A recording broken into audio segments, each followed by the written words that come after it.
স্বাগত জানাচ্ছি একাত্তর জার্নালের সঙ্গে আছি আমি মাহবুব হাসান। সংবাদ পর্যালোচনা ভিত্তিক নিয়মিত এই অনুষ্ঠানে আমরা খবরের নানান বিশ্লেষণ করি। পত্রপত্রিকায়, টেলিভিশন, ডিজিটাল মিডিয়া এবং নিউজ পোর্টালে যেসব খবর শিরোনাম হয়ে থাকে তা আমরা জানিয়ে দিই। সেই খবরের সঙ্গে যুক্ত মানুষদের আমরা সংযুক্ত করি আমাদের আলোচনার টেবিলে। আমাদের স্টুডিও এবং অনলাইনে সংযুক্ত থাকা অতিথিরা সেসব খবরের গভীরে ঢোকেন। আজ আমার সঙ্গে আছেন সিনিয়র সাংবাদিক মাসুদ কামাল। আপনাকে স্বাগত জানাচ্ছি একাত্তর জার্নালে। অনেক ধন্যবাদ। দর্শক, বিভিন্ন সময়ে খবর পর্যালোচনায় আরও অতিথি পর্যায়ক্রমে আমার সঙ্গে যুক্ত হবেন, তখন তাদের সঙ্গে আমরা পরিচিত হয়ে নেব। জামায়াতে ইসলামীর আমির আজকে ক্ষমা চেয়েছেন জাতির কাছে। তার বক্তব্যটা যদি একটু ডিকোড করেন, মানে কি ব্যাখ্যা, কি আসলে কি দেখেন আপনি? দেখেন,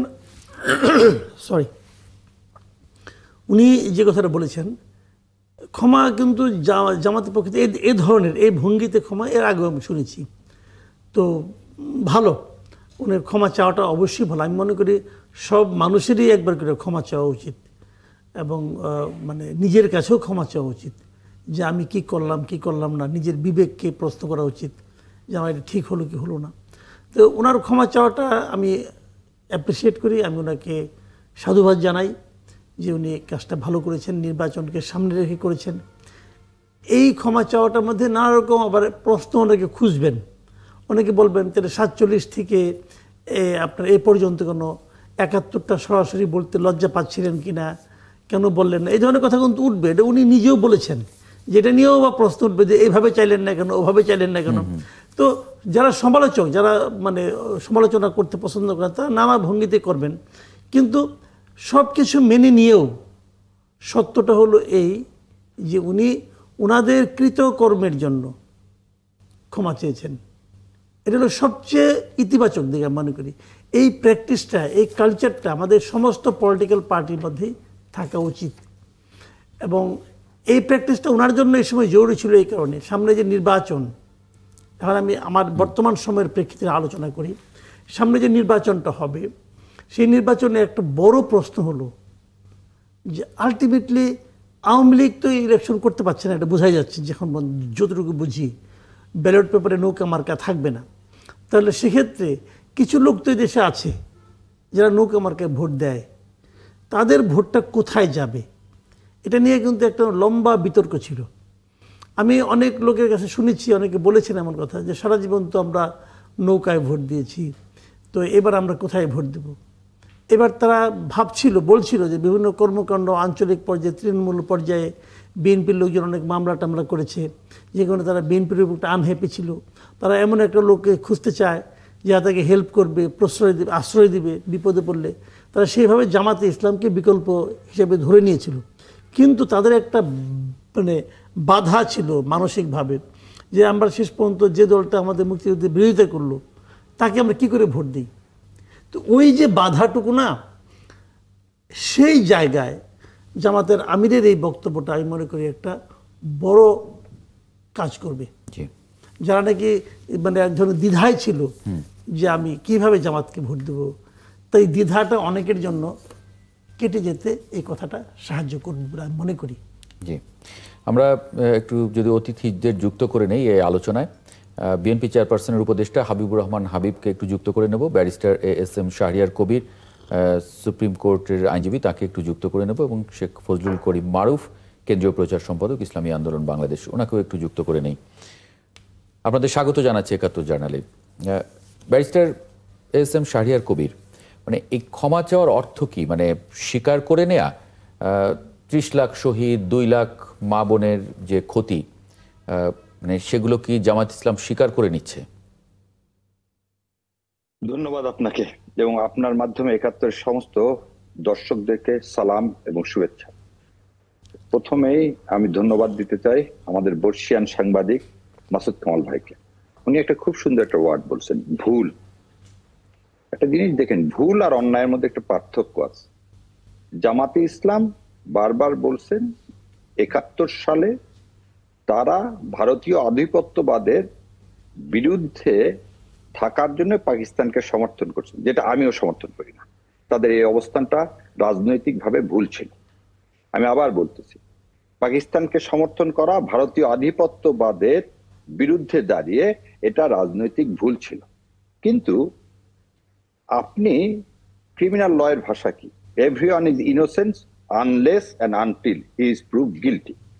জামাত ইসলাম শেখ হাসিনা 15 বছর সময় পেয়েছেন। জামাত ইসলামকে মানবাধিকার অপরাধের জন্য, জামাত ইসলামকে রাজনৈতিক দল হিসাবে কিন্তু কখনো আজ পর্যন্ত কি করা হয় নাই, বিচার করা হয় নাই।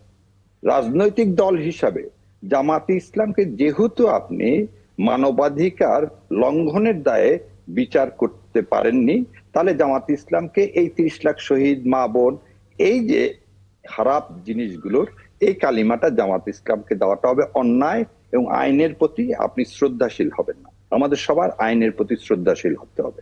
এবং ডক্টর শফিকুর রহমান আজকে আরো একটা কথা বলেছেন। তিনি বলেছেন এই পর্যন্ত 4 বার আমরা ক্ষমা চেয়েছি আমাদের ভুলের জন্য, এবং 47 থেকে আজ পর্যন্ত তিনি কিন্তু বারবার বলছেন ভুলের জন্য, তিনি বলেন অপরাধের জন্য। যেহেতু ভুলের জন্য বলেছেন, ভুলটা কি?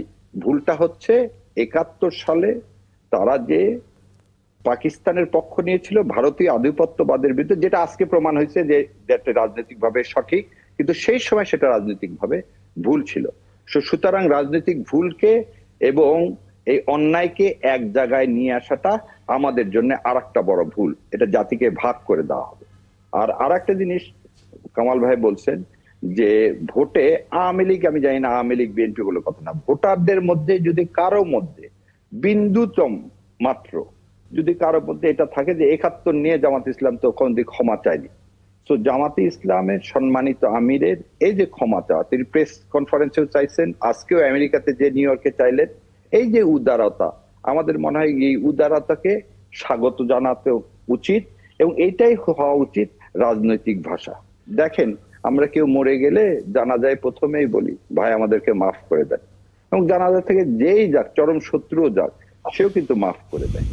তা আমাদের আজকে একটা জিনিস, রাজনৈতিক ভুলের কারণে আমি মাপ চেয়েছি, এবং উনি যে কথাটা বলছেন এটাকে অনেকে অনেক রকম ভাবে দেখবেন, এটাকে অনেক রকম ভাবে দেখার কোনো সুযোগ নাই। কারণ জামাত ইসলাম কোনদিন মানবাধিকার কোনো অপরাধ করেনি। এখানে 2 জন লোকের বিরুদ্ধে, ইউসুফ সাহেব এবং আব্বাসী সাহেবের বিরুদ্ধে বিচার হয়েছিল, তাদের শাস্তি দেওয়া হয়েছিল, সে শাস্তি বঙ্গবন্ধু শেখ মুজিবুর রহমান সেটাকে ক্ষমাও করে দিচ্ছেন। সো ব্যক্তির দায় হিসাবে আপনি দলকে দায়ী করতে পারেন না। আর যদি জামাতে ইসলাম, এর আগে একবার বলছিলাম, জামাত ইসলামকে আপনি যে দায় দিতে চাচ্ছেন সে দায় সবার মধ্যে আছে ভাই। আইজুর রহমান সাহেব ছিলেন প্রধানমন্ত্রী, বিএনপির মধ্যে ছিলেন। ইঞ্জিনিয়ার মোশাররফ সাহেব শেখ হাসিনার বিআই ছিলেন, তিনি আওয়ামী লীগ করতেন। সো এই আজ 54 বছর পরে রাজনৈতিক ভুল বাদে অন্যগুলোকে এইভাবে দেখার কোনো সুযোগ নাই। আর যেহেতু শেখ হাসিনা এই 15 বছর এই স্বাধীনতাকে নিয়ে ব্যবসা করে গেছে, আমাদের মনে হয় সামনে এগিয়ে যাওয়ার জন্য এইভাবে ব্যবসা করার কোনো সুযোগ নাই। সো মা বোনের ইজ্জত লুণ্ঠন করছে জামাতে ইসলাম, বা মানুষ হত্যা করছে, এই ধরনের প্রোপাগান্ডা থেকে প্রহিয়ার করা উচিত। কারণ আপনি আজ পর্যন্ত রাজনৈতিক দল হিসাবে জামাত ইসলামের কোন মানবাধিকারের দায়ে বিচার করতে পারেন। আরো একটা জিনিস বলি, ডক্টর শফিকুর রহমান বলেছিলেন যদি সত্যি আমরা কোন অপরাধ করে থাকি আপনারা বিচার করেন, বিচার করার পরে যে শাস্তি দিবেন সে শাস্তি আমরা মেনে নেব। এরপরে তো আর কোনো কথা বলবো না, বিচারের রাস্তাও আছে।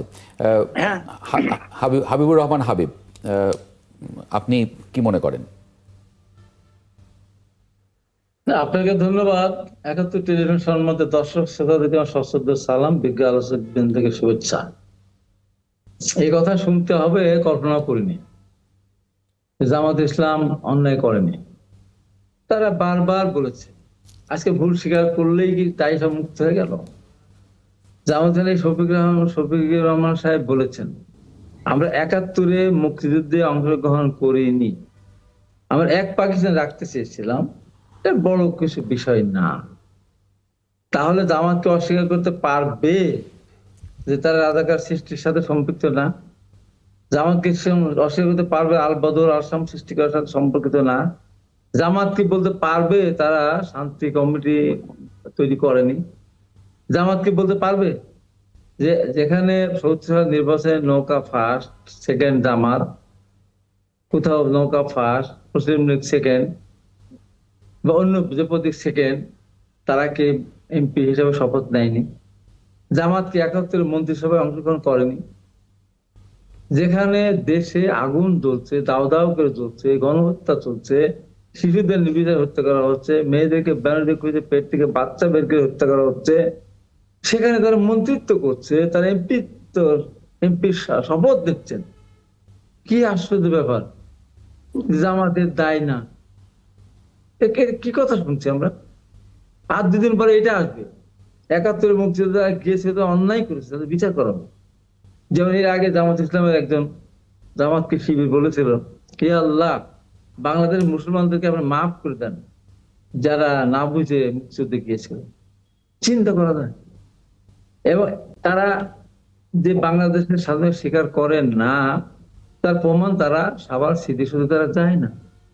কি বলবে? আমাদের মন্ত্রীরা দিকে যায়, মন্ত্রিত্ব মন্ত্রী হিসেবে গিয়েছিল, জামাত হিসেবে তারা কিন্তু স্মৃতিসৌধে যায় না। এই যে সেদিন ডাকসু নির্বাচনের পরে বলতেছে এটা তো গিয়েছে, কোথায় গেছে? বদ্ধভূমিতে গেছে, ওখানে ইয়ে ছিল, জুলাই যোদ্ধাদের কবর ছিল, সেখানে গিয়েছিল, গিয়ে ওখান থেকে ঘুরে আসছে। শিবির হিসেবে যায়, গিয়েছে ঢাকা বিশ্ববিদ্যালয় ছাত্র সংসদ নির্বাচন তারা জয়লাভ করেছে, ডাকসু নেতৃবৃন্দ হিসেবে তারা গিয়েছে। এখন এত সহজে যদি আমরা সবকিছু ভুলে যেতে চাই, তাহলে আওয়ামী লীগ কালকে বলে দিক যে আমরা সেই সময় ৩০ লক্ষ আমার হত্যা হয়েছিল, বাড়ি ঘর জনপদ ধ্বংস হয়ে গিয়েছিল, তো তারা ক্ষমা চাইলে মাফ হয়ে গেল। তারা আমাদের মাত্র ১,৫০০ মতো, কেবল ৮০০ থেকে ১,৫০০ মানুষ একটা শহীদ হয়েছে, ২৫ থেকে ৩০,০০০ আহত হয়েছে, ওই তুলনায় কিছুই না। তাহলে আমার মাফ করে দেন ভাই, আমি কালকে থেকে আওয়ামী লীগ করবো, আমার আমার প্রতীক ফিরিয়ে দেন, আমার রেজিস্ট্রেশন দিয়ে দেন। যদি আওয়ামী লীগ বলে মাফ করবেন? মাফ করবো আমরা? এই যে কথা, এত সহজ সরলীকরণ করলো আর হয়ে গেল। মাসুদ কামাল সাহেব বলেই ফেললেন যে জামাত মাফ বলেছে, ভুল করেছে, আর দলে দলে সব আওয়ামী লীগের লোকজনকে জামাতকে ভোট দিয়ে দিবে। এটা তো হতে পারে, এদের হতে পারে। তাই যদি না হতো, ঢাকা বিশ্ববিদ্যালয়ের ডাকসু ইলেকশন বা অন্যান্য জায়গায় দেখলাম ছাত্র শিবিরতে এত ভোট ছিল না। ছাত্রলীগ ভোট যদি না দিত, এত ভোট তারা পায় কোথায়? হ্যাঁ, জগন্নাথ দলের ভোটটা যারা হিন্দু তারা আবার একে দেয়নি, ভেবিকে দেয়নি, মাত্র 10টা ভোট দিয়েছিল। কিন্তু অন্যান্য হলে কেন দিল? এই দীর্ঘদিন ধরে শিবির ছাত্রলীগ হয়েছিল, ছাত্রলীগ মিছিল করেছে, তারপর যখন রাতারাতি শিবির ডিক্লেয়ার করলো নিরাপদ হিসাবে, তাদের কাছে তারা নিরাপদ বলে তারা মনে করলো বলে সব বিশ্ববিদ্যালয় সব জায়গায় ছাত্রলীগ ছাত্র শিবির হয়ে গেল। ছাত্র শিবির মিছিল করেছে, ছাত্রলীগের সাথে হলে ভাত খেয়েছে, হলে সাবজেক্টে খাবার খেয়েছে, হলে রেজাল্ট করেছে, ক্যাম্পাসে ঘুমিয়েছে, নিরাপদ থেকেছে, আবার হেলমেট পরে ছাত্রলীগের নাম ধারণ করে পিটিয়েছে। ছাত্রদলকে তাই করেছে। ভর্তি হয়েছে, বিশ্ববিদ্যালয়ে পড়তে পারেনি, লেখাপড়া শেষ করতে পারেনি, হলের ক্যান্টিনে যেতে পারে, হলে ভোটে ক্যান্টিনে ভাত খেতে পারে, ডাইনিং এ ভাত খেতে পারেনি, হলে ঘুমাতে পারেনি, তার তো ছাত্রলীগের নাম লেখায়নি। অথচ ঢাকা বিশ্ববিদ্যালয়ের ছাত্র সমাজ ভোট দিয়ে দিল যাদের এই দেশে কোনো অবদান নেই। বলেন একটা অবদানের কথা বলেন তো, আমাদের কথা মাফ করেন, ভুল করেন, সবকিছু, একটা অবদানের কথা বলেন। দেশটা সৃষ্টির জন্য তাদের কোনো অবদান নেই, বরং দেশটা সৃষ্টির না হোক সেটা চেয়েছিল। এই যে আমরা এর সাথে ৯ বছর আন্দোলন করেছিলাম, একজন লোক জামাতের বা শিবির আহত হয়েছে, একজন কি শহীদ হয়েছে? না, হয়নি। এই যে আমরা ১৫.৫ আন্দোলন করলাম ২০১৩ সালে, তাদের যুদ্ধ অপরাধের দায়ে তাদের নেতাদের শাস্তি হলে বা তাদের মৃত্যুদণ্ড হলে বা ফাঁসি হলে তারা মিছিল করেছে। তারপরে দীর্ঘদিন এই জুলাই আন্দোলন আগ পর্যন্ত বলেন তো, এদেশে গ্যাসের দাম বৃদ্ধি হয়েছে, বিদ্যুৎ দাম বৃদ্ধি হয়েছে, লোডশেডিং হয়েছে, সারের দাম বৃদ্ধি হয়েছে, হ্যাঁ, উদ্যোগতি প্রতিবাদ, একটা মিছিল করেছে তারা, একটা আহত হয়েছে তারা, একজন আহত হয়েছে না। আমরা কত ছেলে মারি দিয়েছে। আলোচনা আমরা থাকবো, একটা বিরতি নিয়ে ফিরবো, তখন শেখ ফজলুল করিম মারুফ আপনার মন্তব্য শুনবো। জি শাহরিয়ার ভাই, আপনার বক্তব্য থাকবে নিশ্চয়ই, আমরা বিরতির পরে এসে একটু শুনছি। আমরা যে আলোচনায় ছিলাম সেটাতে যদি একটু ফিরি, বিরতির আগে আমরা যে আলোচনা করছিলাম সেখানে আপনার মন্তব্যটা একটু জানবো, শেখ ফজলুল করিম মারুফ। জি আলহামদুলিল্লাহ, আপনাদেরকে ধন্যবাদ। আর যে আজকে যেটা নিয়ে কথা হচ্ছে, জামাতের আমির যে কথাটা বলেছেন, নিরপেক্ষ দৃষ্টিতে দেখলে এখানে একটা ফাঁক আছে।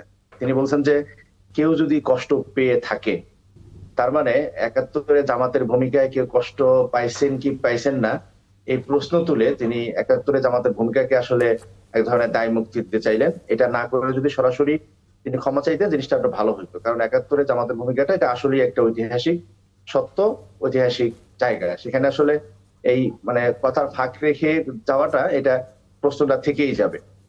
এর পরের যে প্রশ্নটা, আমি সম্মানিত হাবিবুর রহমান হাবিব সাহেবের প্রতি সম্মান রেখেই বলি, আপনি অনেক সিনিয়র, আপনি যে প্রশ্নগুলো তুললেন, বিষয়গুলো উত্থাপন করলেন, এগুলো মানে আমরা যারা শুনি নতুন করে আমাদের কাছে মতলবী মনে হয়, ক্ষমা চেয়ে নিচ্ছি ভাই। যে এই প্রশ্নগুলো তো আগে আপনি জানতেন, তারপরেও কিন্তু জামাতের সাথে আপনারা দীর্ঘ একটা রাজনৈতিক ঘনিষ্ঠতা ছিল, জোট ছিল, সরকার গঠন হয়েছে। তো এখন আবার এই প্রশ্নগুলো নতুন করে ওঠা উচিত, কিন্তু বিএনপি যখন এই প্রশ্নটা তোলে তখন সেটা আসলে একেবারে রাজনৈতিক উদ্দেশ্য প্রণোদিত প্রশ্ন বলে মনে হয়। এখন এই সময় এই প্রশ্নগুলো তুলে ওই পুরাতন বিভেদকে জাগ্রত করার কোনো কারণ আছে বলে আমাদের কাছে মনে হয় না। এটাকে আর কি দেখি, এই আর কি আমার থেকে এটুকু বলার জি এই ব্যাপারে। মাসুদ কামাল, জি কি তিনজনের বক্তব্যই শুনলাম, এবং আপনার কাছে কি মনে হয় আসলে এই যে বিশেষ করে হাবিবুর রহমান হাবিব যেটা বললেন, কালকে যদি আওয়ামী লীগ ক্ষমা চায় তাহলে ক্ষমা করার সুযোগ আছে কিনা, ক্ষমা চাইলে ক্ষমা পাবে কিনা তারা? না, এখন ক্ষমাটা তো করবে জনগণ না। তাদের এই যে ক্ষমাটা, ধরেন আপনার তারা যে ক্ষমাটা চেয়েছে, এই ক্ষমাটা তারা পাওয়ার যোগ্য কিনা অথবা যোগ্য না কিনা, এটা জনগণের সিদ্ধান্ত নেবে। কিন্তু আবার ধরেন একটা কথা আমি বলি, আওয়ামী লীগের বিরুদ্ধে একটা মামলা করার কথা চিন্তা করা হচ্ছে, মামলার প্রস্তুতি নেওয়া হচ্ছে। তো আদালত তো এখন আছে, আইসিটিতে এখন আছে, ট্রাইব্যুনাল আছে না এখনো। তো জামাতের বিরুদ্ধে মামলা করা আবেদন করলেই তো হয়, এটা তো বিএনপি করতে পারে। জামাত যদি কোনো অপরাধ, জামাত মানে জামাতের যে অপরাধটা, সেই অপরাধটা যদি যে অপরাধটা করার পর ক্ষমা চাইলে অপরাধের শাস্তি মাফ করা যাবে না, এটা যদি বাস্তবতা হয়, তো আমি তো বিএনপিকে অনুরোধ করব, আপনারা আগামীকালকে আইসিটিতে মামলা করেন। কারণ ওই মামলা তো শেষ হয় নাই। তখন যখন ওই মামলা ছিল অন্যান্যদের বিরুদ্ধে, তখন তো ব্যক্তির বিরুদ্ধে মামলা করা যেত, দলের বিরুদ্ধে মামলা করা যেত না। দলের বিরুদ্ধে মামলাটা তো এই গভর্নমেন্ট এসে অ্যামেন্ড করে এই ধারাটা এখানে যুক্ত করেছে, দলের বিরুদ্ধে মামলা করা যাবে। তো মামলা করেন না, অসুবিধাটা কি আছে? আমার কথা হলো কি, মামলা করেন, করে আইনের মাধ্যমে সিদ্ধান্ত হোক যে তারা অপরাধ করেছে কি করে নাই, সে অপরাধের কারণে জামাতকে নিষিদ্ধ করা হবে কি হবে না। যেমনটা নাকি আওয়ামী লীগকে, আওয়ামী লীগের ক্ষেত্রে আমি বলবো, আওয়ামী লীগের বিরুদ্ধে মামলা করার কথা বলা হচ্ছে, মামলা কি করা হয়েছে পর্যন্ত? হয় নাই। কেন হয় না? কেন করতে সমস্যাটা কি? মামলা করেন, মামলা করে আদালতের মাধ্যমে সিদ্ধান্তটা হোক যে কে অপরাধী কে অপরাধী না। মামলা না করে আমি আর আপনি যখন কথা বলবো, তখন বোঝা যাবে আমার কথার মধ্যে আমার মতলব আছে, আপনার কথার মধ্যে আপনার মতলব আছে। যে কথাটা মারুফ সাহেব বললেন যে আপনাদের সঙ্গে তো একসময় তাদের দোসর ছিলেন, আপনারা জোট ছিলেন, তো তখন আপনি এগুলো বললেন না কেন? তখন তো বলেন নাই। এখন তো তাও বলতেছে মুখে মুখে যে যদি কোনো অপরাধ করে থাকি তাহলে মাফ করবেন। এর মধ্যে নানা ধরনের চাতুর্য থাকতে পারে, নানা ধরনের কৌশল থাকতে পারে, কিন্তু আমি অস্বীকার করছি না, কৌশল থাকতে পারে, অমুক, সবই ঠিক আছে, সব মানলাম। তখন তো মাপে যায় নাই, তো তখন করলেন না কেন? এখন তো প্রতিটা, আমি অপরাধ যদি করে থাকি করেছি 71-এ, 71-এর অপরাধকে 2001-এ একভাবে বিচার করবেন, 2024-এ আরেকভাবে বিচার করবেন, তা তো করতে পারেন না, একইভাবে করেন বিচার। আমার কথাটা হলো শুনেন, আমি বলি, আমি একটা হাইপোথেটিক্যাল কথা বলি। ধরা যাক শফিকুর রহমান সাহেব ক্ষমা চাইল না, যদি না চাইতো কি করতেন ভাই? কিছু করার কি করতেন আপনি? মামলা থেকে এদেরকে নির্বাচন থেকে বাতিল করে দিতেন? পারতেন না তো। তাহলে যদি সে ক্ষমাটা চায়, তাহলে আমার কথা হলো কি, যে ক্ষমা চাওয়ার যে মানসিকতাটা ভাই, এটা তৈরি করেন না। অসুবিধাটা কি? আমার কথা হলো গিয়ে মানসিকতা, আজকে উনি ক্ষমা চাইলেন, কালকে আরেকদল ক্ষমা চাইবে। যদি আওয়ামী লীগ ক্ষমা চায়, তাহলে আওয়ামী লীগকে ধরে মারমু? আমি তাকে ক্ষমা নাও করতে পারি। জনগণ ক্ষমা করবে কিনা জনগণের ইচ্ছা। যদি জনগণ ক্ষমা না চায়, না চাবে। যখন নাকি মৃত্যুদণ্ডের আসামি হয় আদালতে, আদালত তাকে রায় দিয়ে তোমার ফাঁসি হবে বলে না, তারপর সে যাবে যে রাষ্ট্রপতির কাছে ক্ষমা চায় না? চায় তো। এই চাওয়াটা কি অন্যায়? তাকে রাষ্ট্রপতি ক্ষমা করলো না, সমস্যা শেষ, ফাঁসিতে দিয়ে ঝুলাই দিল, কোনো আপত্তি নেই তো। আমার কথাটা হলো কি, ক্ষমা চাওয়ার যে প্র্যাকটিসটা, এটা চালু হোক সমাজে। মানুষ তো আমরা না, আমরা মানুষ না? পৃথিবীতে আপনি একটা মানুষ দেখাইতে পারবেন যার কোনো ভুল নাই? পারবেন? পারবেন না তো। একটা মানুষ দেখাইতে যে সবচেয়ে পৃথিবীর সবচেয়ে যে খারাপ লোক, তার মধ্যেও 2-1টা গুণ আছে। ভালো মন্দ মিলেই মানুষ। তো যদি কেউ বলে যে আমার মন্দটা যদি আমি করে থাকি, আপনি আমার ক্ষমা করে দেন ভাই, এতে অন্যায়টা কোথায়? আমি বুঝি না। এটা নিয়ে আমার সমালোচনা করতে হবে কেন? সে ধরে এতদিন আমি ভাই এটা বুঝি না ভাই, আমি আমার কাছে ক্ষমা চাইতে আমি খুব খুশি হই যে ঠিক আছে, যে চাচ্ছে আমি তাকে মনে করি সে বুঝতে পেরেছে যে সে মানুষ।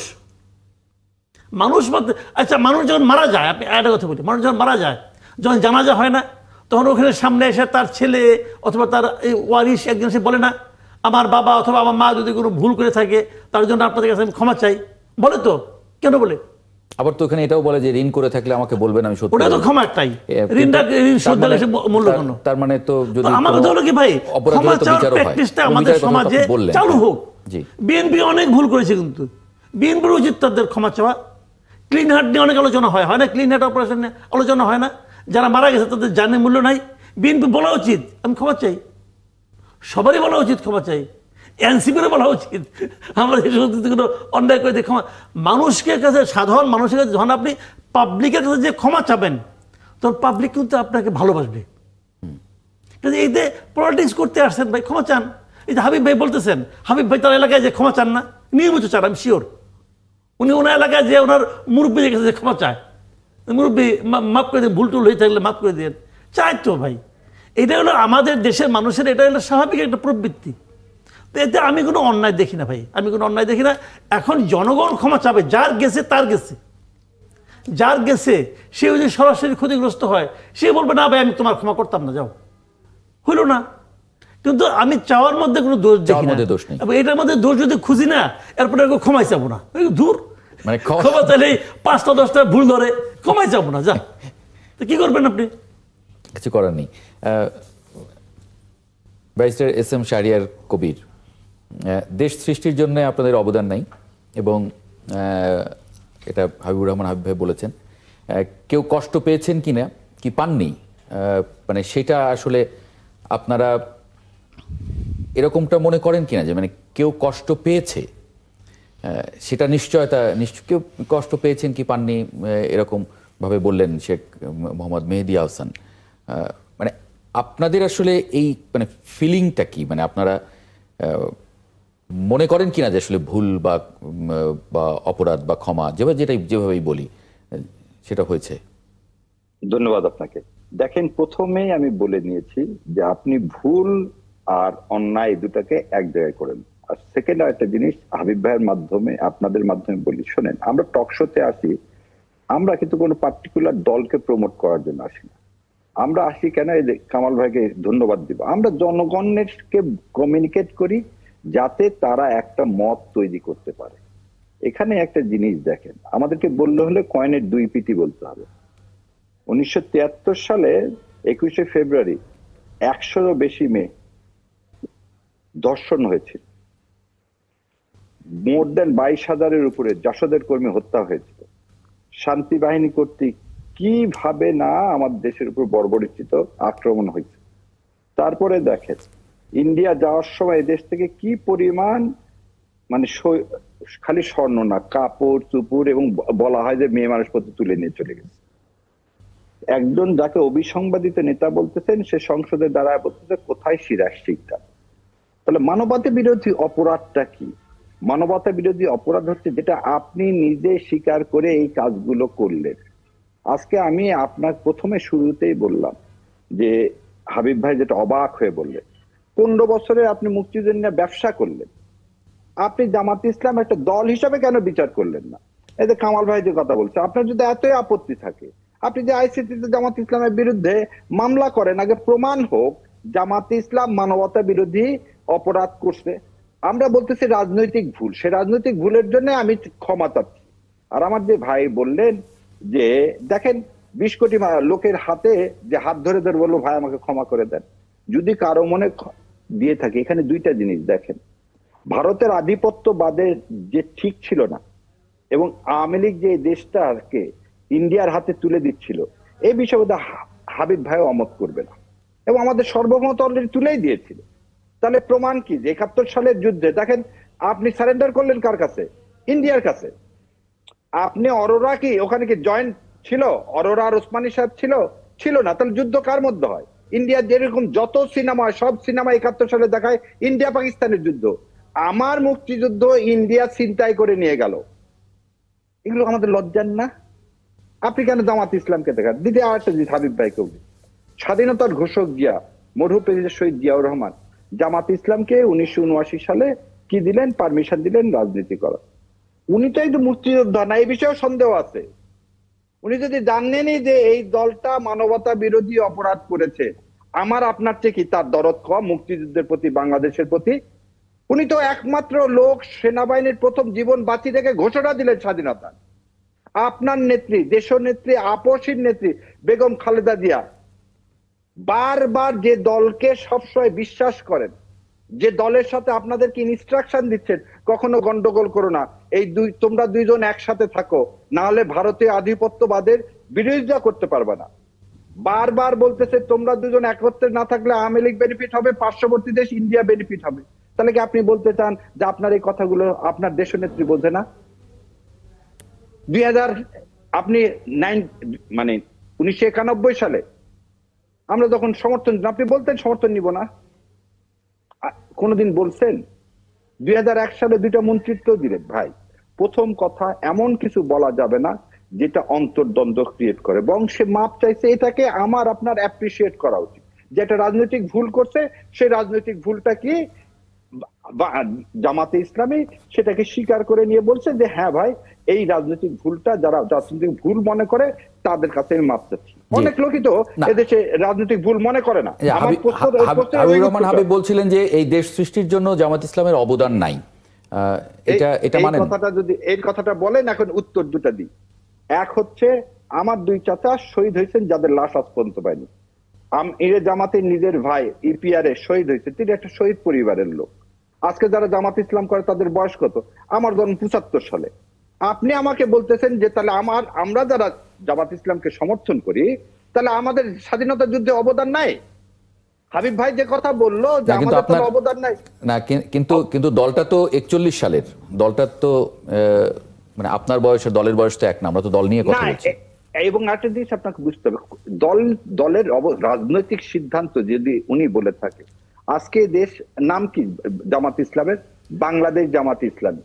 বাংলাদেশকে মেনে নিয়ে এ পর্যন্ত 17 বার তার গঠনতন্ত্র চেঞ্জ করা হয়েছে।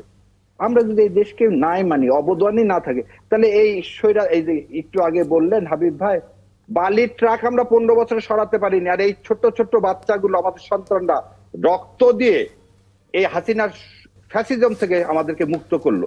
এবং আমরা এটাকে বলতেছি অ্যাকচুয়াল স্বাধীনতা, ভারতীয় আধিপত্যবাদের বিরুদ্ধে প্রথম স্বাধীনতা। আচ্ছা, 71 সাল ছিল, তাহলে আমাদের অবদান ছিল না? এখন কথা হচ্ছে আওয়ামী লীগ আসলে কি হবে? আওয়ামী লীগ যদি একই ধরনের মাপ চায় তাহলে কি হবে? প্রথম কথা একটা দেখেন, ওই যে ভাই মাসুদ কামাল ভাই হয়তো জানেন না, আওয়ামী লীগ দল হিসাবে অলরেডি তার বিচার আইসিটিতে শুরু হয়েছে। এবং আমি আপনাকে বলি, আমি মাসুদ কামাল ভাইয়ের সাথে একমত, আপনি এক্সিকিউটিভ অর্ডার দিয়ে কোনো দল বাতিল করেন না, বিচার করেন, বিচারের মাধ্যমে তাকে আপনি বাতিল করেন। তাহলে হবে কি, জনমনে ওই প্রশ্নটা আসবে না যে রাজনৈতিক ষড়যন্ত্রের শিকার ওই দল। কারণ আপনি 1400 ছেলে পেলে মারা গেছে, 6 বছরের বাচ্চা মারা গেছে, এটা তো অস্বীকার করার কিছু নাই। এবং এটা কে করছে, কার করছে? রাজসাক্ষী হচ্ছে একজন আইজিপি। আপনি আমাকে রাজসাক্ষী দেখান না কার? আপনি একটু আগে বললেন, আমি ওনার কথা, শাহিদুর রহমান কোন দলে ছিলেন? বিএনপিতে ছিলেন। আপনি ইঞ্জিনিয়ার মোশাররফ কোন দলে ছিলেন? আওয়ামী লীগে ছিলেন। তাহলে আপনি যাদেরকে রাজাকার বলতেছেন তারা তো সব দলে ছিল রে ভাই। তাহলে মাপ সবাই মিলে চান। এই যে মাসুদ কামাল ভাই বললো মাপের রাজনীতিটা শুরু করেন, সেই শুরুটা জামাত ইসলাম করছে। আর একটা জিনিস শেষ করে দিই, আপনি বলে এই দেশের অবদান নাই, তত্ত্বাবধায়ক সরকারের প্রথম কে বলছে? যে তত্ত্বাবধায়কের আন্ডারে বিএনপি ক্ষমতায় আসলেন, আজকে যে তত্ত্বাবধায়ক নিয়ে আমরা এত কথা বলতেছি, জামাত ইসলাম সর্বপ্রথম এটা করছে না। উনি বলেছেন এই দেশ সৃষ্টির জন্য অবদান। দেশের স্বাধীনতার সময় কি, এখন আমি আপনাকে পেপার দেখাই, পেপারে বলতে কি শেখ মুজিবকে ক্ষমতা দেওয়ার কথা জামাত ইসলাম বলছে, জামাত ইসলাম আন্দোলন করছে। উনি একটু আগে বললেন যে শপথ 70 সালের কোন এমপি শপথ নেয়নি। হাবিবুর রহমান হাবিব 70 সালে যে নির্বাচন হয়েছে কোন এমপি শপথ নেননি। আমি একটু হাবিবুর রহমান হাবিব 90 দিন পর তার শপথ চলে। আচ্ছা হাবিব ভাই বলুন। উনি যেটা বলছেন, উনি নিজে বুঝে বলছেন না বুঝে বলছেন আমি জানি না। যেমন শফিকুল বলেছেন, যদি কেউ কষ্ট পেয়ে থাকেন, লাখ লাখ মানুষ মারা গেল, তার কষ্ট পেল না তারা? এটা উপহাস করে না? এই মাফসা তো উপহাস করা। 71 সালে আমাদের ভূমিকার কারণে যদি কেউ কষ্ট পেয়ে থাকেন, এত লোক মারা গেল, বাড়িঘর জ্বালায় প্রায় শেষ করে দিল, তারপরেও কি কষ্ট পায়নি? জিয়া রহমান এটা বলতে নেই ভাই, আরে ভাই জিয়া রহমান সাহেব এটা বোঝেনি? না না, আপনি বলেন জিয়া রহমান বোঝেননি এটা? এত অস্থির হন কেন? না কথাটা বলতে দেন। সরি সরি, বলেন ভাই, বলেন। হ্যাঁ, এবং যে কথা বললেন যে উনি নিজে তো নিজে জালে আটকালেন যে 91 সালে বিএনপি কোনো জায়গায় জামাতকে সমর্থন দিয়েছিল যেখানে বিএনপির অবস্থা ভালো ছিল না, আবার কোথাও কোথাও বিএনপির অবস্থা জামাতের অবস্থা ভালো ছিল, বিএনপি সেখানে সমর্থন দিয়েছিল, দিয়ে 18টা সিট পেয়েছিল এবং 2টি আসন নিয়ে তারা সমর্থন দিল বিএনপিকে সরকার গঠন করার ক্ষেত্রে। সেই বিএনপিকে ছেড়ে আওয়ামী লীগের সাথে গেল তারা আন্দোলন করতে বিএনপির পতনের জন্য। শুরুটা করলো কারা বলেন তো? কারা কারা শুরুটা করলো? 7 দলের সাথে জামাত আন্দোলন ছিল, এরশাদ বিরোধী আন্দোলনে। 86 আওয়ামী লীগ নির্বাচনে চলে গেল, 20 দল 15 দল ভাঙে 7 দল 8 দল। জামাত চলে গেল আওয়ামী লীগের সাথে, আওয়ামী লীগের নির্বাচনে গেল, জামাতে নির্বাচন গেল। ছেড়ে গেল কে? আর যে অন্যায়টা করছে 1996 সালে আন্দোলন, যে বলতে তত্ত্বাবধায়ক টার্ম আমাদের, হ্যাঁ ঠিক আছে, তার কার বিরুদ্ধে গেল? বিএনপির বিরুদ্ধে গেল না? আবার সেই বিএনপি জামাতকে করে আপনার 2001 সালে তার আগে ঐক্য করলো। 2001 সালে যদি জামাতের সাথে ঐক্য না করতো বিএনপি, তাও রাষ্ট্রীয় ক্ষমতা দিত, হয়তো 183 আসন পেত না, 151 পেত। কিন্তু জামাত যে বিএনপির মধ্যে থেকে জামাত বড় হয়েছে তার প্রমাণ 94-96 সালে আন্দোলন আওয়ামী লীগের সাথে করার পরে যে তত্ত্বাবধায়ক সরকার আসলো, তারপরে নির্বাচনটা হলো, মাত্র 3টে আসন পেয়েছিল, মাত্র 3টে আসন পেয়েছিল। বিএনপি কিন্তু 116টা পেয়েছিল, এটা মনে রাখা দরকার। এবং 2001 সালে মন্ত্রিত্ব দিল, সরকার গঠন হলো, যখন ওয়ান হয়ে গেল, একটা দিনের জন্য তারেক রহমান গ্রেপ্তার হলো, আরাফাত কবির গ্রেপ্তার হলো, একটা দিনের জন্য জামাত বিবৃতি দেয়নি, বরঞ্চ বলেছে তারা লুটপাটের সাথে জড়িত, হাওয়ার সাথে জড়িত, তাদের তো গ্রেপ্তার করে, আমাদের তো গ্রেপ্তার করে না।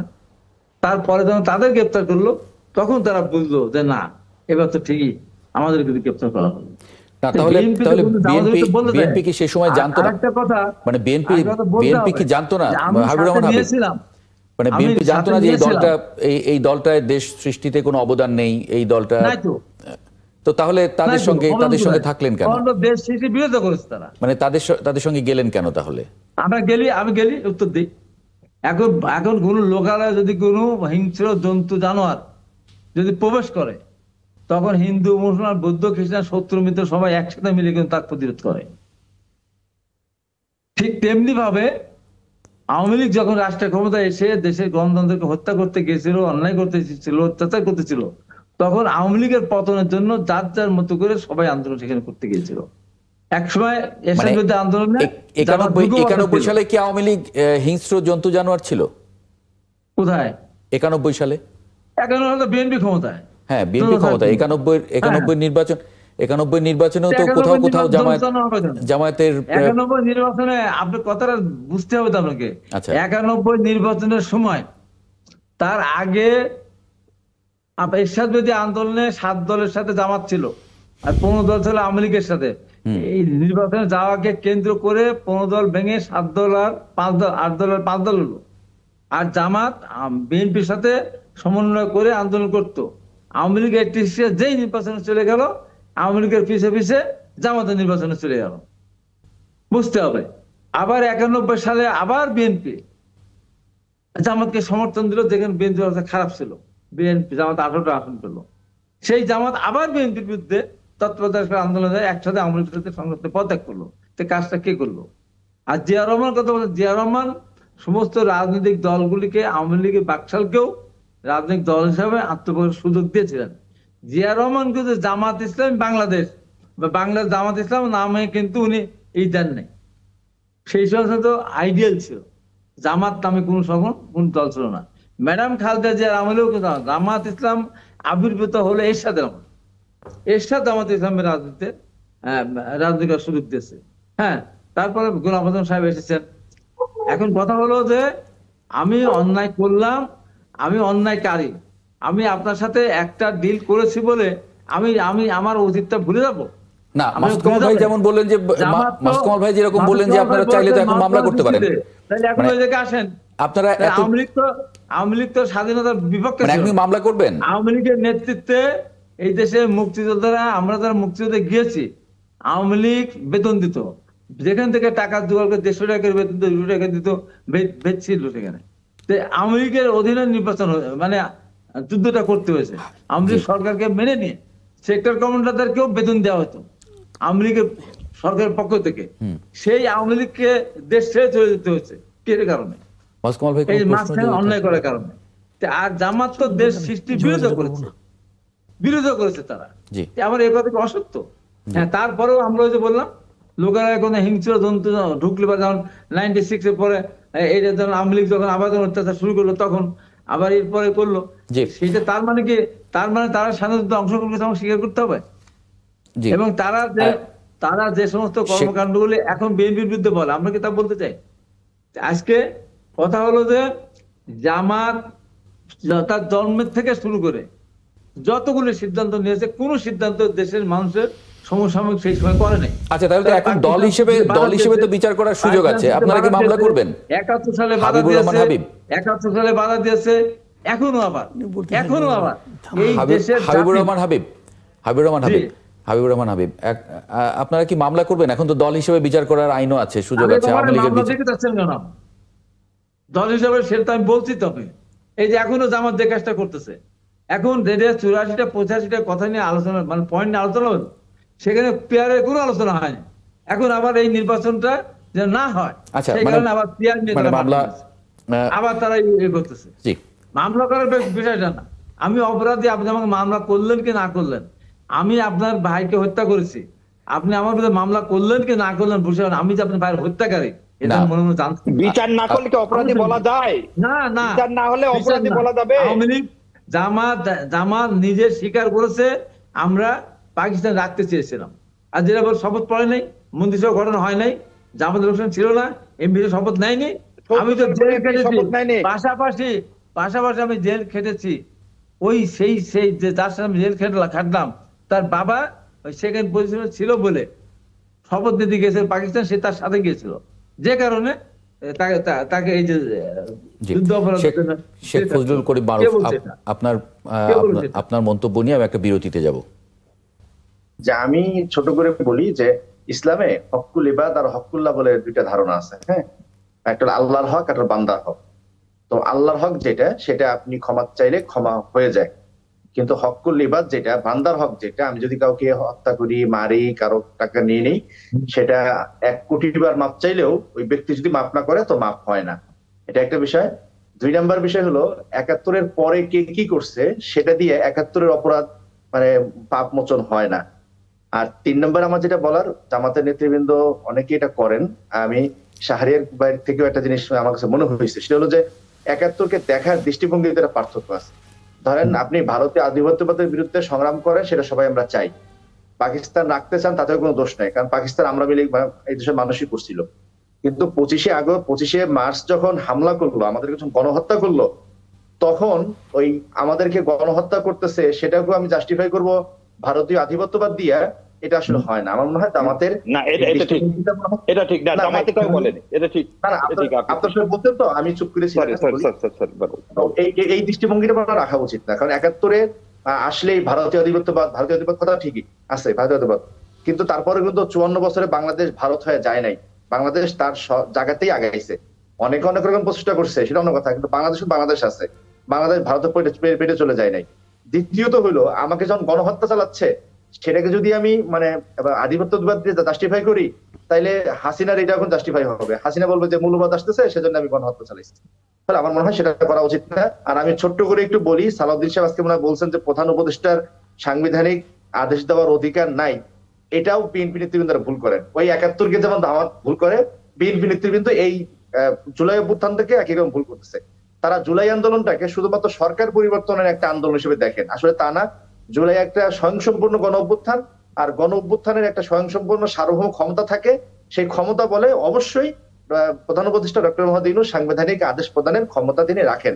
আর হাবিব ভাই যে বললেন না পিয়ার, এটা ওনারা আমি মানে বারবার কষ্ট পাই যে ওনারা প্রবীণ রাজনীতিবিদ, একটা ভিন্ন মত উঠলে সেটাকে আসলে ষড়যন্ত্র আকারে দেখেন কেন, বা নির্বাচন পিছানোর ষড়যন্ত্র আকারে দেখেন না। পিয়ারটা বাংলাদেশের ষড়যন্ত্র বিলোপ করার জন্য একটা স্থায়ী পদ্ধতি, সেই আলোচনাটা উঠছে, আমরা প্রথম দফা আলোচনা করছি, বারংবার আনতে চাইছি, এটা গণভোটে যাইতো, গণভোটে খারিজ হয়ে গেলে আমাদের কোনো আপত্তি নাই, কিন্তু এই আলোচনার তোলাটাকেই নাকচ করে দেওয়া এটা ভালো লক্ষণ না। আর একটা বিষয় যদি বেয়াদবি না আনেন, আমি বলি মির্জা ফখরুল সাহেব একজন মানে ওনার প্রতি শ্রদ্ধা জানানোর শেষ নাই। উনি বলেন যে আমরা পিয়ার বুঝি না। আমাদের রিজভী সাহেব, ওনার প্রতি শ্রদ্ধা জানানোর আসলে ভাষাও আমাদের নাই, এত ত্যাগ ওনাদের। উনি বলেন যে পিয়ার বুঝি না।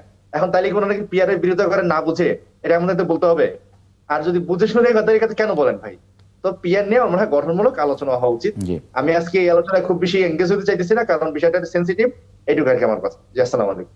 জি, অনেক ধন্যবাদ শেখ ফজলুল করিম মারুফ, হাবিবুর রহমান হাবিব এবং ব্যারিস্টার এস.এম. শাহরিয়ার কবির, আপনাদের সবাইকে যুক্ত হবার জন্য আজকে ৭১ জার্নালে। দর্শক, একটা বিরতি নিচ্ছি, বিরতির পরে ফিরছি ৭১ জার্নালের সঙ্গে থাকবেন। বিরতির পরে আরেকবার স্বাগত জানাচ্ছি ৭১ জার্নালে। আমরা এই মুহূর্তে একটা খবর নিয়ে একটু আলাপ করতে চাই। ঢাকার মানুষের প্রতিদিনের সমস্যা, ঢাকার ট্রাফিক ব্যবস্থা উন্নয়নে সমন্বিত পদক্ষেপ প্রয়োজন, এমনটা বলেছেন ডিএমপি কমিশনার। ঢাকার মানুষ সবচেয়ে বেশি যেটাতে ভোগেন সেটা হচ্ছে এই যানজট। এটা নিয়ে একটু আলাপ করব। শেখ মোহাম্মদ মেহেদি আহসান, তাকে একটু যুক্ত করে নেব, সাধারণ সম্পাদক বাংলাদেশ ইনস্টিটিউট অফ প্ল্যানার্স। আপনাকে স্বাগত জানাচ্ছি ৭১ জার্নালে। যানজট সমস্যার একটা সমন্বিত পদক্ষেপ নেওয়ার কথা বলেছে বা প্রয়োজনীয়তা অনুভব করেছে ডিএমপি কমিশনার। এটা মানে আপনি ঢাকার যানজট সমস্যা, যেমন কয়েকদিন আগে আমি একটা রিপোর্ট দেখছিলাম, যাত্রী কল্যাণ সমিতি, তারা বলছে যে যদি ঢাকার যে ব্যাটারি চালিত যে অটোরিকশা, এটা নিয়ন্ত্রণহীন অবস্থায় গেছে এবং আরও ১০ লাখ অটোরিকশার বোধহয় লাইসেন্স দেওয়ার উদ্যোগ একটা চলছে। সেটা যদি হয় এটা অচল হয়ে যাবে এই শহর। সেই জায়গায় আসলে কি দেখেন? ধন্যবাদ। এটা আসলে সমন্বিত উদ্যোগের অনুভব আজকে এসেছে, বিষয়টি নতুন এরকমটি নয়। এই সমন্বিত উদ্যোগের বিষয়টি কিন্তু আমরা দীর্ঘদিন ধরেই আমাদের বিভিন্ন ধরনের গবেষণা বলেন, বিভিন্ন ধরনের সেমিনার, সিম্পোজিয়াম বলেন, কনফারেন্সের মাধ্যমে আমরা তুলে ধরেছি। বাংলাদেশ ইনস্টিটিউট অফ প্ল্যানার্সের পক্ষ থেকে বলে এসেছি। আমরা দেখেছি যে ঢাকা মহানগরীর এই ট্রাফিক সমস্যা সমাধানের জন্য বিভিন্ন সময় মেগা প্রকল্প নেওয়া হয়েছে। মেগা প্রকল্পের নামে কনস্ট্রাকশন সম্পর্কিত বিভিন্ন রকম প্রকল্প নেওয়া হয়েছে। আদতে ব্যবস্থাপনার যে আঙ্গিকগুলো, সেই আঙ্গিকগুলো নিয়ে তেমনটি কোনো কাজ হয়নি। আরেকটি বড় ব্যাপার হচ্ছে যে সবকিছু ঢাকা কেন্দ্রিক, আমাদের সমস্ত উন্নয়ন কর্মকাণ্ড ঢাকা কেন্দ্রিক, মানুষ ঢাকামুখী।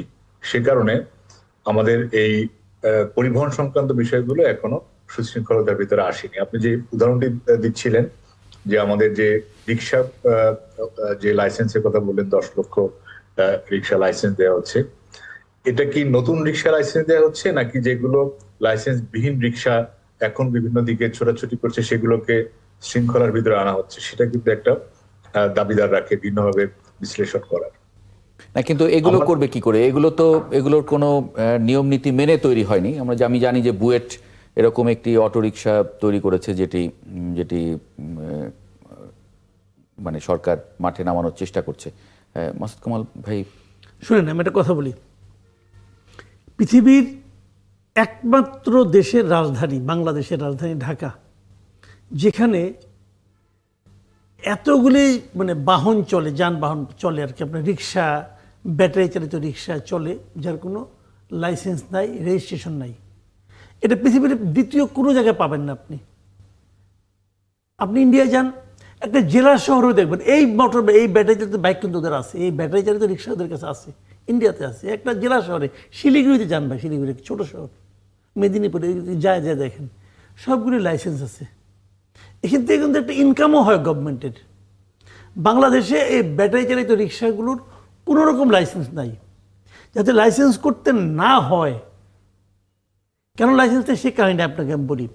কাহিনী হলো এটা যে যাতে লাইসেন্স করতে না হয় সেই জন্য এগুলিকে আইন করে বন্ধ করে নিষিদ্ধ করা হয়েছে। কিন্তু এগুলো যে চলে এটা কিন্তু নিষিদ্ধ। তাহলে যে জিনিসটা নিষিদ্ধ করছে আইন করে, সেটা আপনি লাইসেন্স দিবেন কিভাবে? দিতে পারবেন না তো। তাহলে যিনি আইনটা করেছিলেন উনি আসলে এটাকে বন্ধ করার জন্য করেন নাই, অবৈধ করার জন্য, এটাকে অবৈধ করে টাকা ইনকাম করার জন্য করেছেন। ক্লিয়ার অ্যান্ড সিম্পল, এর মধ্যে আর কোনো আলোচনা করে লাভ নেই রে ভাই। এটা হলো বাস্তবতা। আপনি এইগুলি বন্ধ করছেন, কিন্তু এই যে ব্যাটারিগুলি চীন থেকে আসে ওইটা কিন্তু ইম্পোর্ট বন্ধ করেন নাই। তো ওই ব্যাটারি আর কি করবো? এই রিক্সার যে ব্যাটারি, এটা তো চীন থেকে আসে না, ইম্পোর্ট করে, আমাদের এখানে হয় না তো, এটা নিয়ে আসে বাইরের থেকে। তো ওই ব্যাটারি আপনি কেন আনেন? এই কাজের জন্য আনেন। ভাই, যখন একটা দেশের প্রশাসনের টপ টু বটম করাপ্ট হয়ে যায় তখন এগুলো হতে থাকে। ঢাকা শহরের কোনো রিক্সার কোনো রেজিস্ট্রেশন নাই। আপনি আলাপ করে দেখেন, জিজ্ঞাসা করে দেখেন কি হলো, কয়েক টাকা হলো, বানাইলো, রাস্তায় নামাই দিল। একটা শহর এভাবে চলতেছে, একটা রাজধানী এভাবে চলতেছে। এই দেশে একটা মন্ত্রণালয় আছে, যোগাযোগ মন্ত্রণালয় আছে, এখানে দুইটা মেয়র আছে, দুইটা মেয়র কেমনি বানাইছে এটা তো আরেক কাহিনী। এই সংক্রান্ত একটা মিনিস্ট্রি আছে, একটা তরুণতম উপদেষ্টা আছেন, উনি চিঠি লিখে দেন যে অমুককে মেয়র বানাইলে আমার মনে হয় ভালো হবে। কেন ভালো হবে? আপনার কেন মনে হলো? এই ব্যাপারে আপনার কি অভিজ্ঞতা আছে যে অমুককে ভালো হবে? পরে দেখা যায় সে নাকি আবার হিজবুত তাহরির জেল খেটে আসছে। তো এই তো দেশে চলছে, প্রত্যেকটা জেলা শহরে চলছে এগুলি। আপনার যে কোনো একটা জেলা শহরে যান, আপনি এই ব্যাটারি চালিত রিক্সার কারণে হাঁটতে পারবেন না রে ভাই, প্রতিদিন অ্যাক্সিডেন্ট হচ্ছে। তো আমার কথা হলো চলুক, আপনাকে সিস্টেমের মধ্যে নিয়ে আসে, সিস্টেমের মধ্যে। এখান থেকে তো একটা গভর্নমেন্ট একটা রাজস্ব পেতে পারে না, এটা তো সরকারের আয় হতো। তারা সরকারের আয় নিয়ে চিন্তিত না, তারা চিন্তিত আমার কিভাবে আয় হবে, আর এইটা নিয়ে চিন্তিত। আপনি কি মনে করেন এই যে লাইসেন্স দেওয়া হচ্ছে না, এতে কি সিটি কর্পোরেশনের সংশ্লিষ্ট বিভাগগুলো হাত নাই? হাত আছে, তারা কিন্তু টুপাইস কামাই করতেছে, তারা এটা হাত দেয় না কেন? হাত দেয় না কেন? এগুলো একটা উদ্ভট ব্যাপার, বুঝলেন? বাংলাদেশ হলো আমার মনে হয় একমাত্র রাজধানী শহর, একমাত্র ক্যাপিটাল সিটি যেখানে নাকি ট্রাফিক চলে হাত দেয়া। মানে এটা তো খুবই, এখানে বাতি জ্বলতেছে সবুজ, ট্রাফিকে হাত তুলে বসে দিচ্ছে, চলতেছে এই দেশে। বাতিটাও তো শহরের এক দু জায়গায়, দুই একটা জায়গা আছে যেখানে আছে, ওখানে কার্যকর না। আমি একটা এক্সাম্পল দিয়ে বলি, আমি কয়দিন আগে দেখেছিলাম বাংলা মোটরে বাতি সবুজ, ট্রাফিকে হাত দিয়ে বসে দিচ্ছে, কেউ, সব গাড়ি বন্ধ। তো আপনি এভাবে আপনি মানুষকে অনিয়মের মধ্যে চলতে অভ্যস্ত করে তুলতেছেন। কে তুলতেছে? পুলিশ তুলতেছে। এই পুলিশকে সে আমার কাছ থেকে টাকা নিয়ে সংসার চালায়, মানে আমি তাকে বেতন দেই এটাকে মেনটেন করার জন্য, সে বেতন নিয়ে এটা আকাম করে, এটাকে নষ্ট করে। কেউ কিছু বলে না, তো কেউ বলে না। আর এটা তো একটা সফিস্টিকেটেড বিজ্ঞান। আমি যতদূর জানি, আমি একটু পড়ছিলাম, শেখ মেহেদী আহসান, যে এই ট্রাফিক যে সিস্টেম মেনটেন করা, এইটা উন্নত বিশ্বে আসলে এটা খুবই বৈজ্ঞানিকভাবে করতে হয়, এবং এটার জন্য ইঞ্জিনিয়ারিং পড়ানোও আছে, এবং সেটা খুবই সফিস্টিকেটেড, এরকমটা আমি দেখছিলাম। আসলে বাস্তবতা কি আসলে বর্তমান বিশ্বে? জি, ধন্যবাদ। যে প্রসঙ্গটি আসছিল যে আমাদের রিক্সাগুলো লাইসেন্সিং নিয়ে, এটা আসলে আমাদের বর্তমান যে নীতিমালা আছে সেই নীতিমালায় মূলত লাইসেন্সিং দিয়ে থাকে নন মোটরাইজড যেগুলো, সেগুলো সিটি কর্পোরেশন বা স্থানীয় সরকার, এবং মোটরাইজড যেগুলো সেগুলো হচ্ছে বিআরটি থেকে এই লাইসেন্সিংটা দেওয়া হয়ে থাকে।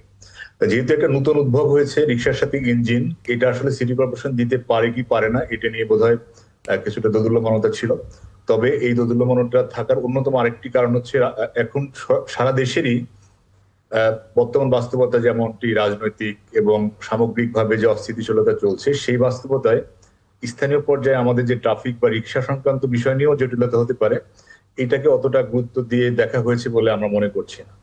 এটা যতটুকু গুরুত্ব পাওয়া উচিত ছিল ততটুকু গুরুত্ব দিয়ে এটা নীতি কৌশলের ভিতরে এনে সেইভাবে বাস্তবায়ন করা হয়নি। প্রথম থেকে যদি এটা লাইসেন্স দিয়ে, এমনকি এটা যদি আমরা অত্যাধুনিক, প্রত্যেকটা রিক্সাওয়ালার কাছে এখন মোবাইল আছে, তাদের মোবাইলের সাথে যদি আমরা একটা ইনফরমেশন টেকনোলজি কানেক্ট করে মনিটরিং এর ভিতরে আনতে পারতাম, লাইসেন্স দিয়ে মনিটরিং এর ভিতরে আনতে পারতাম, তাহলে এই বিষয়টা নিয়ন্ত্রণের ভিতরে থাকতো। যেহেতু আমাদের লাস্ট মাইল কানেক্টিভিটির জন্য রিক্সা প্রয়োজন, রিক্সা একটা বাস্তবতা, রিক্সা থাকবে, এটাকে আমাদের ব্যবস্থাপনার ভিতরে আনাটা সম্ভব। এখন আপনার প্রশ্নের উত্তরে আসি। ট্রাফিক ব্যবস্থাপনার জন্য আমাদের নগর পরিকল্পনা, পরিবহন পরিকল্পনা, প্রকৌশল বিদ্যা এটা পড়ানো হয়। বাংলাদেশে আমরা যারা পেশাজীবী আছি, আমরা এটার সমাধান জানি, এটার কারিগরি সমাধান আমাদের জানা আছে। এখন এই কারিগরি সমাধান বাস্তবায়ন হচ্ছে না, সেটার মূল কারণ হচ্ছে ব্যবস্থাপনাগত জায়গায় একটা দুর্বলতা আছে, নীতি নির্ধারণীগত জায়গায় দুর্বলতা আছে, এবং রাষ্ট্র কাঠামো পরিচালনা করার জায়গাটায় দুর্বলতা আছে। টেকনিক্যাল প্রবলেমগুলো সলিউশন করার আমাদের দেশের যে ম্যান পাওয়ার আছে, পেশাজীবী আছে, সেটা আমাদের জানা আছে। মূল দুর্বলতা হচ্ছে আমাদের নীতি নির্ধারণী জায়গায়, ব্যবস্থাপনাগত জায়গায়, এবং রাষ্ট্রযন্ত্র যেভাবে পরিচালিত হয় সেই জায়গাগুলোতে দুর্বলতা আছে। দুর্বলতা মানে এই পেশাজীবীদের যে মানে জ্ঞান, সেই জ্ঞানটা আসলে নেওয়া হচ্ছে না। এটা একটা বড় জায়গা, এটা একটা বড় জায়গা। আরেকটা হচ্ছে যে রাষ্ট্র এখন যে মেজাজে চলছে, এই মেজাজে 1 নম্বর অগ্রাধিকার কি, 2 নম্বর অগ্রাধিকার কি, 3 নম্বর অগ্রাধিকার কি।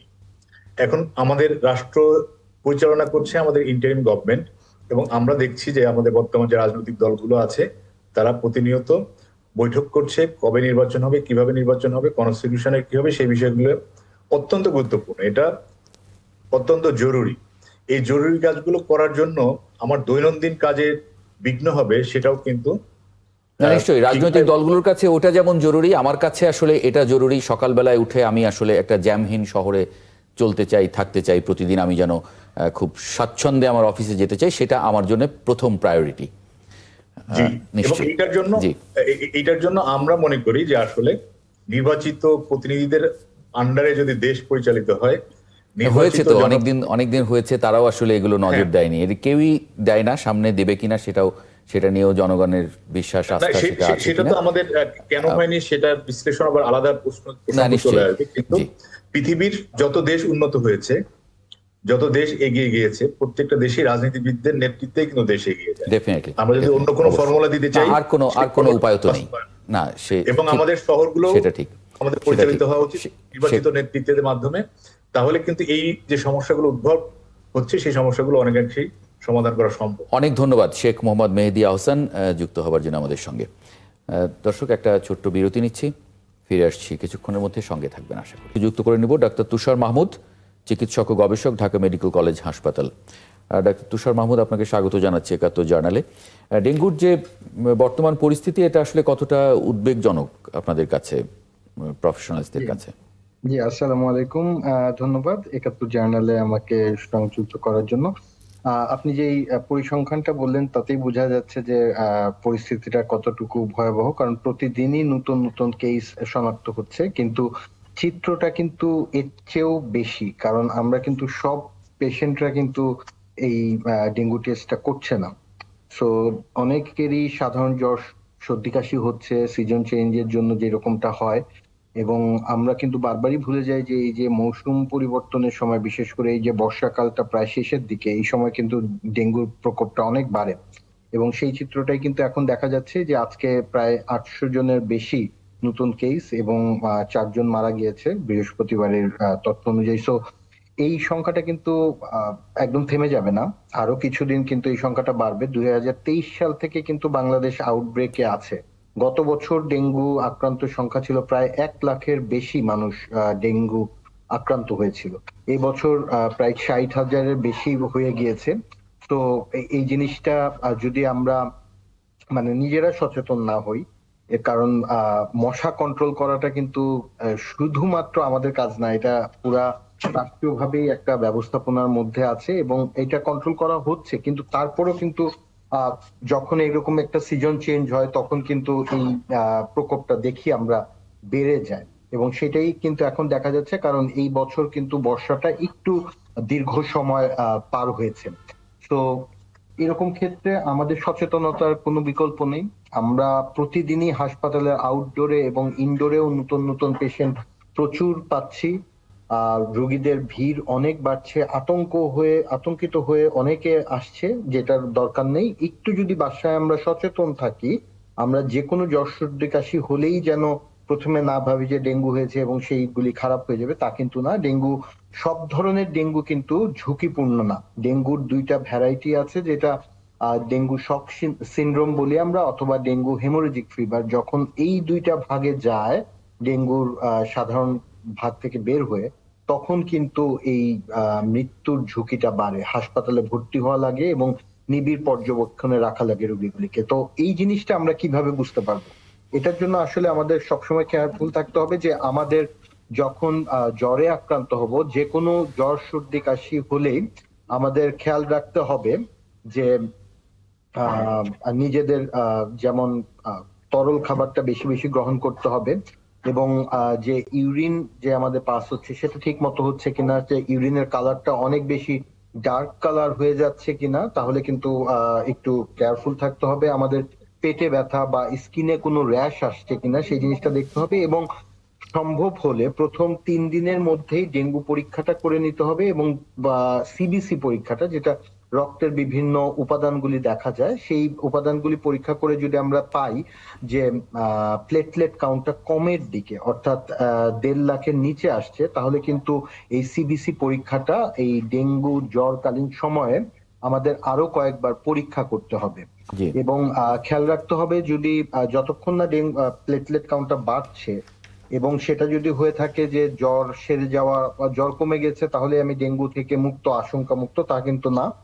ডেঙ্গু জ্বর থেকে ওঠার পরেও বিশেষ করে পরবর্তী 5 থেকে 7 দিন কিন্তু খুব ঝুঁকিপূর্ণ, কারণ সেই সময় প্রচন্ড রকম দুর্বলতা থাকে এবং তখনও কিন্তু শরীরের খুব যত্ন নিতে হবে। বেশি বেশি তরল খাবার যেমন স্যুপ, স্যালাইন, ফ্রেশ ফলের জুস, নরম ভাত, এগুলি খেতে হবে যেন আমাদের হজমটা খুব তাড়াতাড়ি হয়। এবং আমাদের যে তরলের ঘাটতি, শরীরে পানির অভাবটা হতে পারে, বিশেষ করে প্লাজমা লিকেজ যেটা হয়, যে প্লেটলেট কাউন্ট যখন কমে যায়, শরীর থেকে বা কোষগুলি থেকে পানি বের হয়ে আসতে থাকে, তখনই কিন্তু ঝুঁকির মধ্যে পড়ে। সেই জন্য এই অবস্থা যেন কোনোভাবেই না যায়, আমাদের নিজেদের সচেতন থাকতে হবে এবং আমার মনে হয় যে অবশ্যই অ্যান্টিবায়োটিক খাওয়া যাবে না। জি, ডাক্তারদের পরামর্শেই আসলে এই সময়টা থাকা ভালো। অনেক ধন্যবাদ আপনাকে যুক্ত হবার জন্য। মাসুদ কামাল, যদি 1 মিনিটের মতো আছে, যদি কোনো একটু মন্তব্য করেন, মানুষকে একটু সচেতন থাকা বা একটু বিষয়। শুনেন, ডেঙ্গু জিনিসটা হচ্ছে কি, ডেঙ্গু নিয়ে আমি যখন মানে অনেক আগের কথা বলি, যখন আমি পত্রিকা রিপোর্টিং করতাম তখন থেকে আমি মেডিকেল বিটটাই করতাম আর কি। তো ঢাকা শহরে ডেঙ্গুর আগমন হয়েছে এই রিপোর্টটা সম্ভবত প্রথমবার মতো আমি করেছিলাম ডক্টর এবিএম আব্দুল্লাহ সাহেবের দিকে, অনেক আগের কথা বলতেছি, প্রায় 2000 সালের কথা বলতেছি, 98 সালের কথা। তো মূল বক্তব্যটি জানেন কি, ডেঙ্গু হয় এডিস মশার দ্বারা। আমাদের যত মশায় কামড়ায়, এই মশাগুলির মধ্যে মাত্র 8% হলো এডিস মশা, অনলি 8%। কারণ আপনি যদি মশা না মারেন, ডাক্তার সাহেব যেটা বললেন, এটা হলো কি, রোগটা হয়ে গেলে আপনি কি করবেন, উনি একটা বলছেন, কিন্তু এই রোগটা তো আপনার হওয়াটা থামাতে হবে। মশা আপনার কামড়াবে, আপনি রোগ নিবেন, তারপর রোগকে ভালো করবেন, এটা তো জটিল। মশা মারেন আপনি, আর মশা মারাটা, এডিস মশা মারা যে কেউ অসম্ভব কাজ তা তো না, আপনি নিয়ন্ত্রণটা করেন। মশা মারার নিয়ন্ত্রণ ব্যবস্থা আছে আমাদের। এটা কাজ হলো 2টা সিটি কর্পোরেশনে, এরা এই দায়িত্ব ছাড়বে না, অন্য কাউকে দিবে না, নিজেরাও মারবে না, সিম্পল একদম। এবং মশা মারার সময় প্রতি বছর এই মশা মারার ওষুধটা, কোন ওষুধটা কিনলে মশা মরবে, এটা নিয়ে প্রতি বছর এখানে 2 নম্বরই হবে। এখানে টাকার বাজেট বাড়বে, যারা মশা মারতে আসে চেক করে দেখেন কেরোসিন তেল ছাড়া কিছু নাই, এগুলো আমাদের দেখা শেষ। এবং এই যারা মেয়র হচ্ছেন, ওনারা ওনাদের ওনার কাজ হলো লুটপাটের ব্যাপারে, যে কোন দিক দিয়ে কোন প্রজেক্ট করা যাবে, কোন প্রজেক্টে কত লাভ হবে, সেমিনার সিম্পোজিয়াম করবে। এডিস মশা মারা গেল, তাদের কোনো উদ্যোগী নেই, তারা বসে রয়েছে, তাদের কি আসে যায় ওদের। আমি তো বলি, আমি সবসময় কামনা করি যে সিটি কর্পোরেশন যিনি দায়িত্ব আছেন, তিনি মেয়র আছেন অথবা তিনি প্রশাসক আছেন, এ যেন ডেঙ্গুতে মরলে তাহলে যদি ঠিক হয়, এর এক পর্যন্ত ঠিক হবে না, তখন তো আর উনি কাজ করতে পারবেন না। এরপরেরটা বুঝবো কি হয়, পরেরটা। অনেক ধন্যবাদ মাসুদ কামাল যুক্ত হবার জন্য আমাদের সঙ্গে কথা জানালে। একই সঙ্গে ডাক্তার তুষার মাহমুদ, আপনাকেও ধন্যবাদ যুক্ত হবার জন্য। দর্শক, আপনাদেরকে ধন্যবাদ জানাচ্ছি এতক্ষণ সঙ্গে থাকার জন্য। আগামীকাল একই সময় ৭১ জার্নাল দেখার আমন্ত্রণ জানিয়ে রাখছি, সঙ্গে পাবো আসলে।